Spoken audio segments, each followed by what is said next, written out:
Hi Taurus, this is Jav. Welcome po sa ating channel. By the way Taurus, this is your weekly Gabay Tarot reading from February 9 to 15, 2026. Gamitin ang reading na ito bilang gabay lamang. Tandaan Taurus, ito po ay general reading.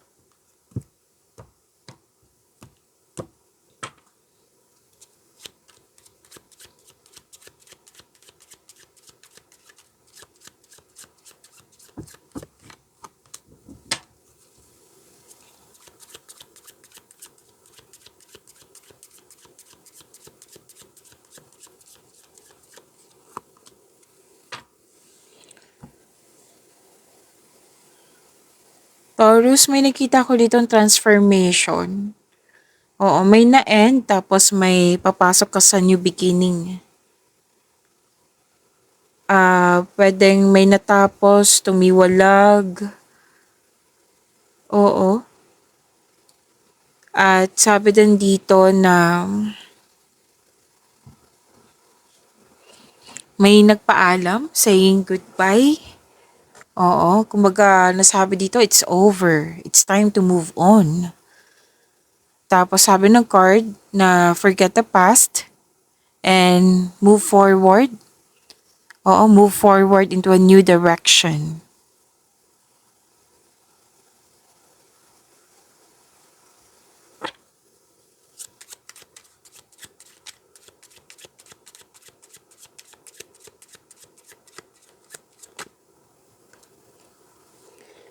May announcement or invitation at pwede naghihintay ka dito ng resulta or tawag. May importanteng message dito na malalaman mo na ngayong week na ito. Yes, makaka-receive ka ng mensahe.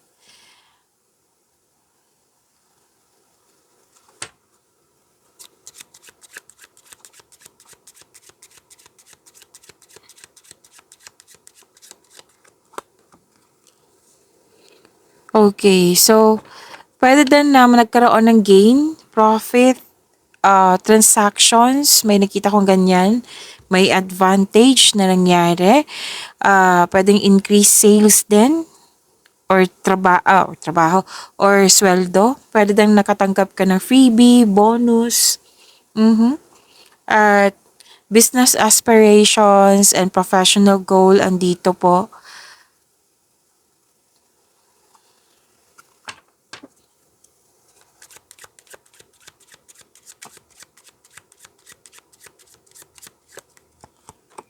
Sa mga hindi okay dyan, sa mga not feeling well, sa mga na-disappoint, sa mga nabibigatan, magkakaroon po ng recovery. Yes, sabi po ng card, magkakaroon ng recovery. At posibleng may tinanggihan ka ngayon. Oo. May tinanggihan ka lakad. Basta may tinanggihan po kayo. At this is a fresh start. May a fresh start, a new start. May nanganak, may nabuntis, may mabubuntis. Tapos may ginagawa kayo dyan na wala pa kayo experience. Kaya may sinasabi dito na pwede nag-self-study ka or tanong ka ng tanong dyan. And pagsisimula sa project, pagsisimula sa relasyon, sa connection mo sa isang tao. At may na-miss ka sa nakaraan.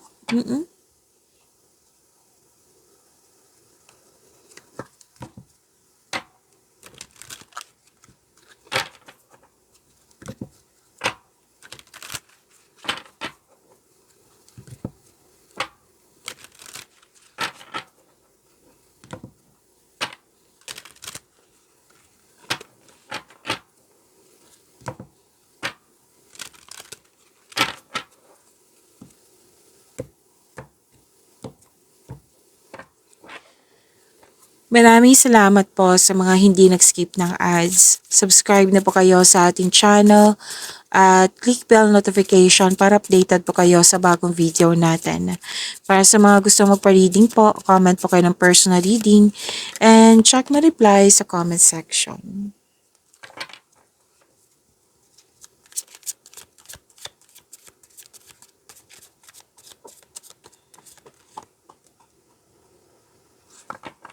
This is your energy, Taurus. Nag-overthink si Taurus. Hindi maayos ang tulog mo? Kulang sa pahinga? Kasi yung sinabi ko kanina dito na may ending with new beginning, lumabas din po siya dito sa inyo tarot card. At posibleng what I meant is overspending. What I meant is over-analyzing. Yan, over-analyzing. At pwedeng nagkaroon ng pag-alala, anxiety. Pero kung trabaho to, kung gawain to, malapit mo nang matapos to. So, hindi magandang tulog mo. Kailangan ng pahinga.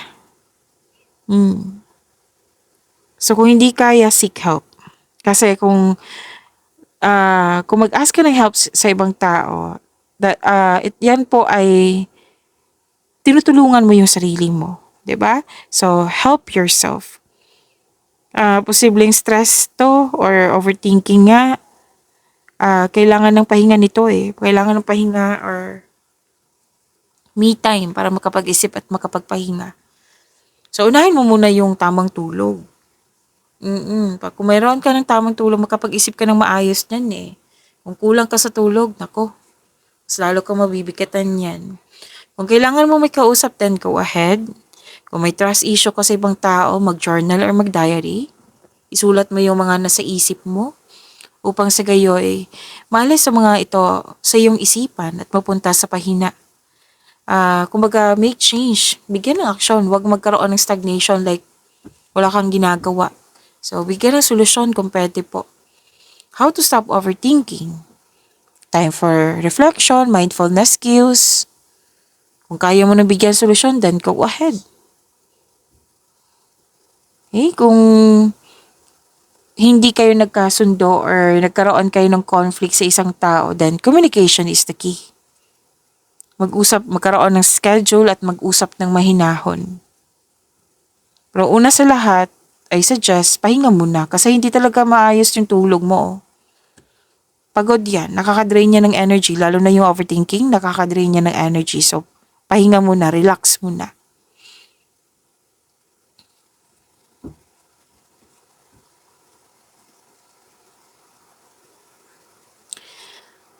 Okay. Expansion and growth, collaboration din. Kung may-ari ka ng negosyo, posibleng mag-hire ka ng empleyado. Or pwede din na kung ikaw ay nag-a-apply, pwedeng posibleng ma-hire ka. Okay? Kasi as dagdag empleyado. Nakikita mo na mga bunga na yung pagsisikap. Kung may plano ka na, this is a time na gawin mo na ngayon. May go signal dito. So, itong action na ito is for your growth. May posibilidad na maglakbay ka or ituloy mo na yung plano mo para mag-abroad. Kung nasa abroad ka na, pwedeng uuwi ka at mag-abroad ulit.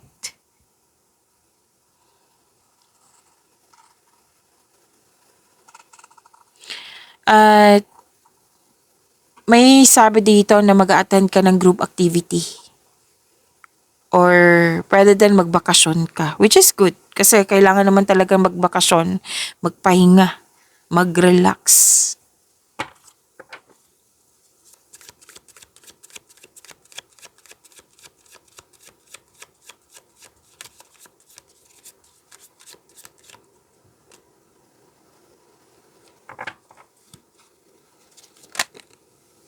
Dalawa po, kunin ko na. Gusto niyang sumama.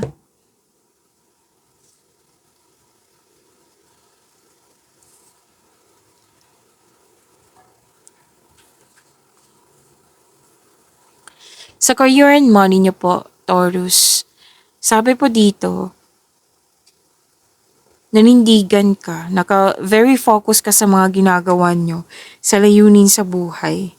Umiwas kayo sa toxicity ha, kasi may away ako nakikita dito. Umiwas na lang po kung pwede po. At may dumating na balita, project pa to, or opportunity nga na bibigyan mo siya ng agarang aksyon. Kasi nakikita ko dito very confident ka, matapang, yan.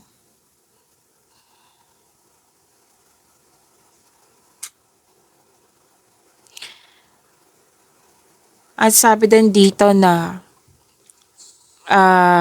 wow, taas ng tagumpay ito eh. At katatagan na inasa yung kamay na. May parating po na kasosyo po or may magbigay ng puhunan sa iyo para makamit yung layunin mo sa buhay. Pwedeng puhunan sa material na bagay na magbigay siya ng pera sa iyo or pwede din na support to ng isang tao na pwedeng moral support, pwedeng nagbigay to ng ideas sa iyo para tulungan ka talaga para makamit yung layunin mo sa buhay.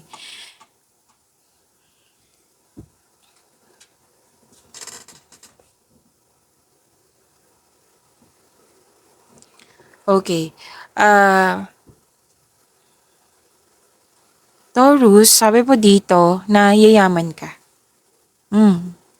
Yayaman ka kasi sinabi ng card yan ha, yayaman ka kasi marunong ka magtipid at ingat na ingat ka sa naipon mo. This will lead you to have a financial abundance and personal growth. Huwag mo daw kalimutan na bigyan ng panahon yung sarili mo. Kumbaga, pamper yourself, deserve mo to. Andito na naman yung abroad. Pwedeng abroad ka or nasa abroad ka na or pwedeng mauwi ka for vacation. Tapos, very conservative ka sa money at investment mo.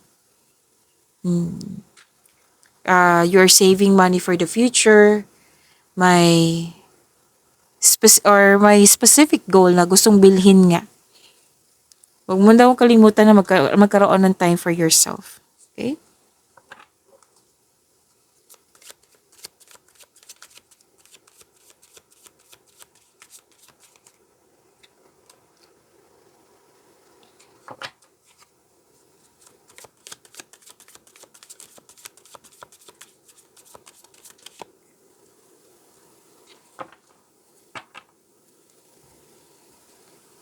Taurus, huwag niyong kalimutan na mag-subscribe sa channel natin at i-click yung bell notification para updated po kayo sa reading natin. Marami kayong February video readings ha. Kung hindi nyo pa napanood, marami po talaga yon. So, hanapin nyo lang po sa channel natin dito. Dito lang po sa channel natin. Scroll down nyo lang po at hanggang sa makita nyo.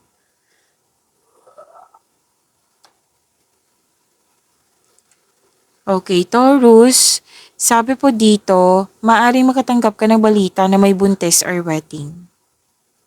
Maari din kayo ay nag-happy bonding, oo, ng pamilya mo, ng partner mo. May outing din ako nakikita dito. Tapos some of you, may bakasyon talaga ako nakikita dito na gusto mo mag-staycation sa bahay kasi you felt calm, relaxed, and security pag nasa bahay kayo. So, nagkaroon ka din ng time sa mga bata, sa inner child mo. May reunion din ako nakikita dito.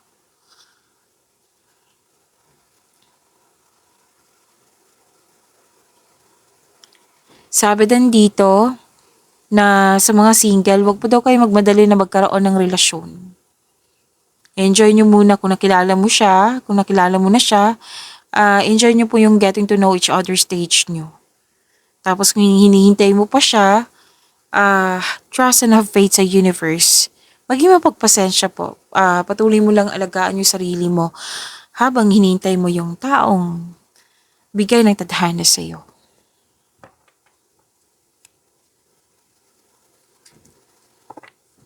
Nasaktan ka before sa past mo at ikaw ay babangon na para naging mas matatag ka dito eh. Kumbaga, pagtatapos ito ng mapait na sinapit kasi may pagtanggap na.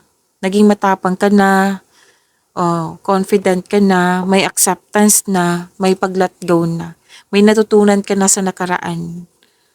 At may natapos na paulit-ulit na lang na concern, natapos na po, nabigyan na ng solusyon, nabigyan na ng sagot. Pwede din may naalala ka tungkol sa separation. separation. Pwedeng sa kaibigan, pwedeng sa ex mo, kung sino man to. Okay, so magtatapos ito na mapait na sinapit. Pag-imanin niyo po yung blessings na binigay sa inyo. Taurus, see you tomorrow. Maraming salamat po.